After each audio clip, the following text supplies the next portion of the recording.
சாய்ராம். ஜெய் சாய்ராம். அன்பு சாய் சொந்தங்களே, அருமை பாபாவின் பந்தங்களே, நீங்களும் உங்கள் அன்பு பிள்ளைகளும் வளமாக, நலமாக, ஆரோக்கியமாக வாழ உங்களை வாழ்த்துகிறேன். உங்களுக்காக எல்லாம் வல்ல சத்குரு சாயப்பாடத்திலே பிரார்த்தனை செய்கிறேன். நிறைய பிரார்த்தனைகளை நாம படிச்சுக்கிட்டு வர்றோம். காலையில, அதிகாலையில, பிரம்ம முகூர்த்தத்துல நீங்க கொடுக்குற, எழுதுற, போன் பண்ற எல்லா பிரார்த்தனைகளையும் பிரம்ம முகூர்த்தத்துல மேக்சிமம் நான் முடிச்சிடுறேன். ஒரு நாளைக்கும் இங்க உங்களுக்கு தொடர்பில் இருக்கிற எல்லா சாய் சொன்னவங்களுக்கும் தெரியும். அதே மாதிரி ஏதாவது இங்க முக்கியமான பூஜைகள் புனஸ்காரங்கள் பண்ணணும்னா அப்பா கிட்ட வந்து படிப்பேன். அதையும் தாண்டி நிறைய பேர் எழுதி போடுறாங்க இல்லையா, இங்க வந்து எழுதி போடுறவங்க வெளிநாட்டுல இருந்து தொலைபேசி மூலமா சொல்லி, அப்பா இதை எழுதுங்க, இந்த பிரார்த்தனையா எழுதி அப்பாவுடைய பட்டியல, பிரார்த்தனை பட்டியல போடுங்க, அவருக்காக எங்களுக்காக பிரார்த்தனை பண்ணிக்கங்க அப்படின்னு கேட்கிறாங்க இல்லையா. அதெல்லாம் நம்ம செஞ்சுக்கிட்டு இருக்கோம். இதோ இந்த பிரார்த்தனை இப்ப வந்து அவங்க பேர் மஞ்சுளா அப்படின்னு பேரு. மஞ்சுளாவுக்கு என்ன அப்படி வேணும்னா, அவங்களுடைய தகப்பனார், அவங்க தகப்பனார் பேர் வந்து செல்வராஜ் அப்படின்னு பேரு. செல்வராஜ் ஐயா வந்து அரசாங்கத்துல உத்தியோகத்தமா இருந்து ஓய்வு பெற்ற ஒரு அதிகாரி. அவங்களுக்கு ஒரு மகள், அந்த மகள் கைம்பெண், கணவன் இல்லாம இருக்கிறாங்க, சிங்கிள் மதர். அவங்களுக்கு 2 பிள்ளைங்க. இந்த 2 பிள்ளைங்கள தகப்பனாருடைய அந்த பென்ஷனை வச்சுதான் அந்த குடும்பம் இது வரைக்கும் சர்வை பண்ணிட்டு இருந்தது. இப்போ அவர் வந்து வயது மூப்பின் காரணமாகவும் இதய நோயின் காரணமாகவும் மருத்துவமனையில அனுமதிக்கப்பட்டிருக்கிறார். இன்றைக்கு மட்டும் இந்த பிரார்த்தனை எழுதுனது மட்டுமல்ல, இன்றைக்கு மட்டும் காலையில 5 மணி வரைக்கும் என்ன பிரார்த்தனை பண்ணவே விடல. அவங்க ஒரு பிரார்த்தனையை தான் என்னால செய்ய முடியுது, மற்ற பிரார்த்தனையில் என்னால கவனம் செலுத்த முடியல. ஏன் அப்படின்னா, ஆனா அது முக்கியமான பிரார்த்தனை, அவங்களுக்கு பண்ணித்தான் ஆகணும். ஏன் அப்படின்னா, அவர் இல்லைன்னா அந்த பென்ஷன் அதோட முடிஞ்சிடும். ஏன்னா அந்த குடும்பத்துக்கு பென்ஷன் வராது. பாசம், தகப்பனார் அப்படின்றத பாசம், பொருளாதார பிரச்சனை, ஏற்கனவே அந்த பென்ஷனை வச்சு சர்வை பண்ண முடியாத ஒரு சூழ்நிலை. அந்த பிள்ளைகளை வளர்க்கணும், கல்வி கொடுக்கணும், எதிர்காலம் சிறக்கணும். இதுக்காக அந்த சகோதரி மஞ்சுளா இதுவரையும் கிட்டத்தட்ட நைட்டு நேற்றுக்கு ஆரம்பிச்சவங்க 8 மணி, 9 மணி, 10 மணி, 11 மணி, 12 மணி, 1 மணி, நைட்டு மிட் நைட்டு 2 மணி, தொடர்ச்சியா இந்த நிமிஷம் வரைக்கும் எனக்கு தொலைபேசியில பேசிக்கிட்டே இருக்கிறாங்க. கண்டிப்பா அவங்களுடைய பிரார்த்தனைய பாபா கண்ணெடுத்து பார்க்கணும், கை கொடுத்து தூக்கணும் அந்த குடும்பத்தை அப்படின்னு வேண்டிக்கிறேன். நீங்க எல்லாரும் பார்க்கிறவங்க எல்லாருமே அவங்களுக்காக பிரார்த்தனை பண்ணிக்கங்க. அதே மாதிரி நிறைய பேர் இருக்கிறதுக்கு வாய்ப்பு இருக்கு. இதே கண்டிஷன்ல நிறைய பேர் இருக்கிறாங்க. சோ அவங்களுக்காக நம்ம பிரார்த்தனை பண்ணிக்கிறோம். நிறைய நோயாளிகள் நோய்வாய்ப்பட்டு மருத்துவமனையில் இருக்கிற சாய் சொந்தங்கள் எத்தனையோ பேர் இருக்கிறாங்க. இதய நோய் மட்டுமில்ல, இந்த இதய நோய் மட்டுமில்ல, சிறுநீரக நோய் இதுல இருக்காங்க. என்னுடைய அன்பர், என்னுடைய நண்பர் ஸ்ரீனிவாசன் அப்படிங்கிற நம்முடைய ஒன் ஆஃப் தி ட்ரஸ்டி, நம்ம அறக்கட்டையில உறுப்பினராக இருக்காங்க. அவருக்கு உடம்பு சரியில்லாம இருக்குது. அவருக்கும் கொஞ்சம் வயது, கொஞ்சம் மூப்பு தான் இருந்தாலும் இந்த நோயிலிருந்து அவர் மீண்டு வரணும், நல்லபடியா அந்த குடும்பத்திற்கு ஒரு நல்ல வெற்றிகரமான குடும்ப தலைவரா இதுவரைக்கும் இருந்திருக்கிறார். அவருக்காக நம்ம பிரார்த்தனை பண்ணிக்கணும். சரியா?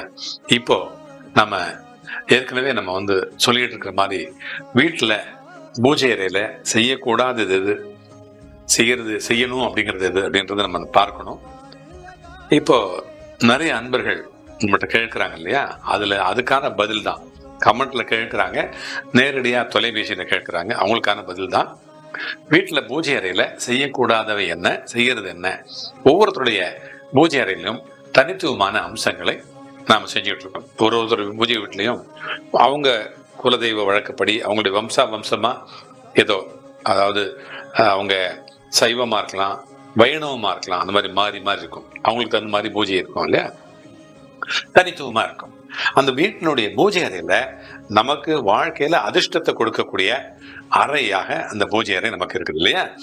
நாம வணங்கக்கூடிய அந்த தெய்வங்கள் எப்பவுமே நமக்கு துணையாக இருக்கும் அப்படிங்கிறத நாம உணரணும். அதுக்கு நம்முடைய பூஜை அறையில சில விஷயங்களை விசேஷமா சரியா கடைபிடிக்க வேண்டியது அவசியமா இருக்குது இல்லையா.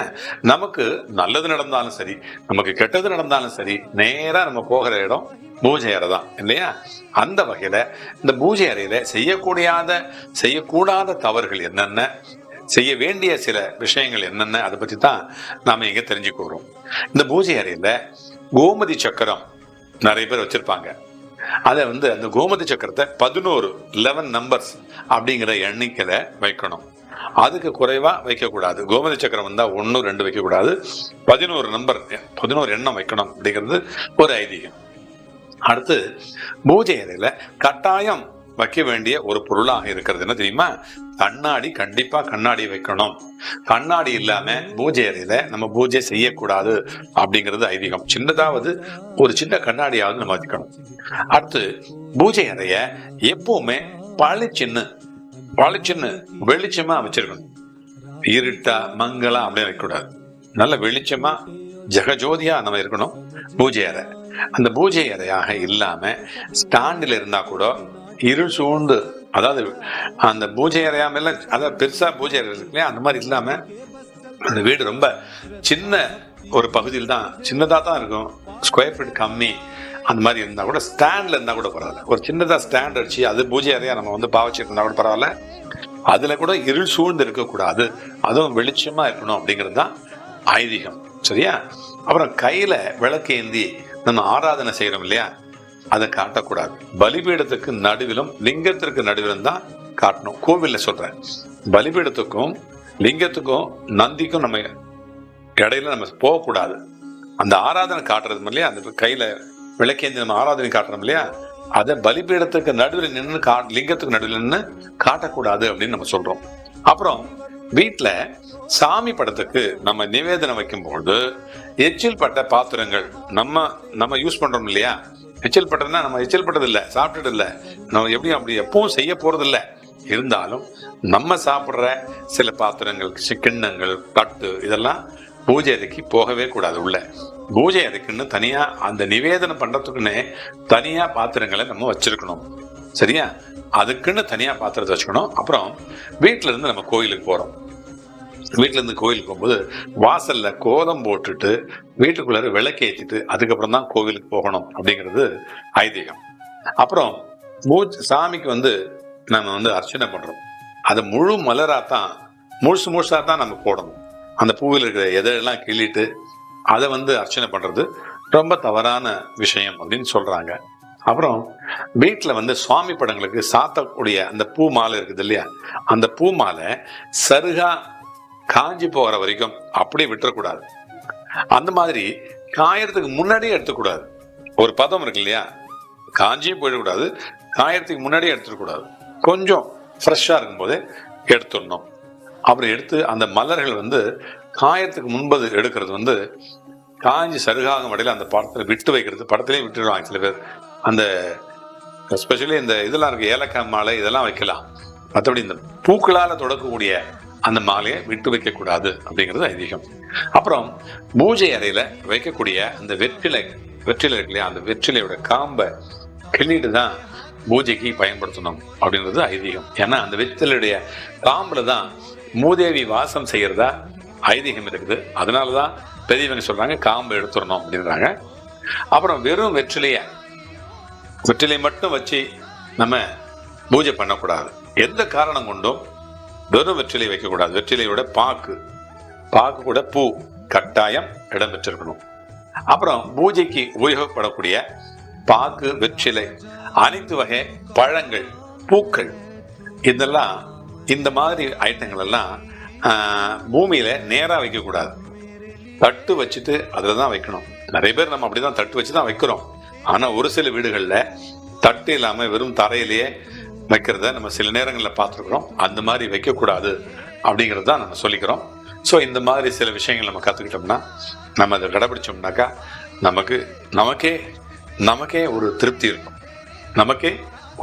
நம்ம நல்லா செஞ்சிருக்கிறோம், இப்ப நம்ம நல்ல ஒரு விஷயத்தை செய்யும் போதே நமக்கு ஒரு திருப்தி இருக்கும் இல்லையா? அந்த மாதிரி இந்த மாதிரி பூஜை விஷயங்கள்ல நம்ம இதை கடைபிடிச்சோம்னா நமக்கே ஒரு ஆத்ம திருப்தி இருக்கும். அதுக்காகத்தான் சொல்றேன். மீண்டும் அடுத்த ஒரு பதிவில் சந்திப்போம், சிந்திப்போம், செயல்படுவோம், வெற்றி பெறுவோம். வாழ்க வளமுடன், வளர்க நலமுடன். உங்கள் சாய்ராம்ஜி, வண்டலூர் வழித்துணை பாபா கூட்டு பிரார்த்தனை கோபுரத்தில் இருந்து.